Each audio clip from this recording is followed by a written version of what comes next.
TDP నుంచి రాజ్యసభకు ముగ్గురు ఎంపిక కానున్నారు. వైసీపీ నుంచి సిట్టింగ్ సభ్యులు ముగ్గురు రాజీనామా చేశారు. అసెంబ్లీలో ఉన్న సంఖ్యాబలం ఆధారంగా 3 స్థానాలు కూటమికి దక్కనున్నాయి. ఆ ముగ్గురి స్థానంలో ఎవరిని ఎంపిక చేయాలనే దానిపైన ఇప్పటికే సూత్రప్రాయంగా నిర్ణయానికి వచ్చినట్లు తెలుస్తోంది. 1 జనసేన, 2 టీడీపీకి దక్కనున్నాయి. ఆ క్రమంలో రాజ్యసభకు వెళ్లేది ఎవరనేది ఆసక్తికరంగా మారింది.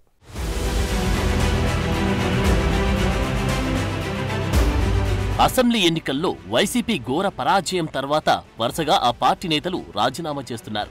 అందులో భాగంగా రాజ్యసభ సభ్యులు ఆర్ కృష్ణయ్య, బీద మస్తానరావు, మోపిదేవి వెంకటరమణ రాజీనామా చేశారు. దాంతో రాజ్యసభలో 11 మంది సభ్యులున్న వైసీపీ బలం ప్రస్తుతం 8కి తగ్గిపోయింది. మరో ఎంపీ సైతం త్వరలో రాజీనామా చేస్తారనే ప్రచారం సాగుతోంది. అటు రాజ్యసభలో కూటమి పార్టీలైన టీడీపీ, జనసేనలకి అసలు ప్రాతినిధ్యమే లేదు.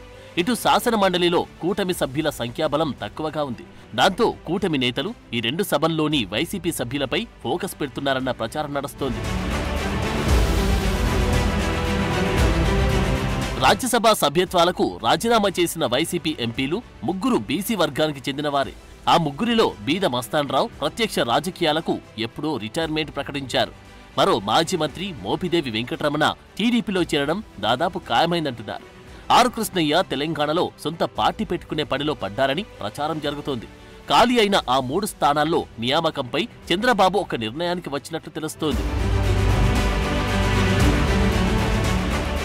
టీడీపీ 2, జనసేనకు 1 స్థానం ఖాయమైందంట. టీడీపీ నుంచి పలువురు రాజ్యసభ సీట్ల కోసం పోటీ పడుతున్నారు. టీడీపీకి దక్కే 2 స్థానాల్లో ఒకటి గుంటూరు మాజీ ఎంపీ గల్లా జయదేవ్కు దక్కుతుందన్న ప్రచారం జరుగుతుంది. ఆయనతో పాటు అదే కమ్మ సామాజిక వర్గానికి చెందిన మాజీ ఎంపీలు ఖమ్మంపాటి రామ్మోహన్ రావు, కనకమేడల రవీంద్ర సైతం రేసులో కనిపిస్తున్నారు. మంత్రివర్గంలో అవకాశం దక్కని క్షత్రియ సామాజిక వర్గానికి చెందిన కేంద్ర మాజీ మంత్రి అశోక్ గజపతిరాజు పేరు సైతం పరిశీలనలో ఉందంటున్నారు. 4వ స్థానం కూడా భర్తీ చేయాల్సి వస్తే ఎస్సీ వర్గానికి ఇస్తారని చెప్తున్నారు.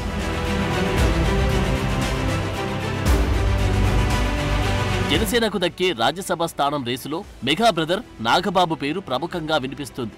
మొన్న జరిగిన ఎన్నికల్లో నాగబాబును అనకాపల్లి నుంచి పోటీ చేయించాలని భావించారు. ఆ స్థానం బీజేపీకి దక్కడంతో నాగబాబు పోటీ నుంచి తప్పుకోవాల్సి వచ్చింది. అందుకే ఇప్పుడు ఆయన పేరు రాజ్యసభ రేసులో ఫోకస్ అవుతుంది. మరి డిప్యూటీ సీఎం పవన్ కళ్యాణ్ నిర్ణయం ఎలా ఉంటుందో చూడాలి.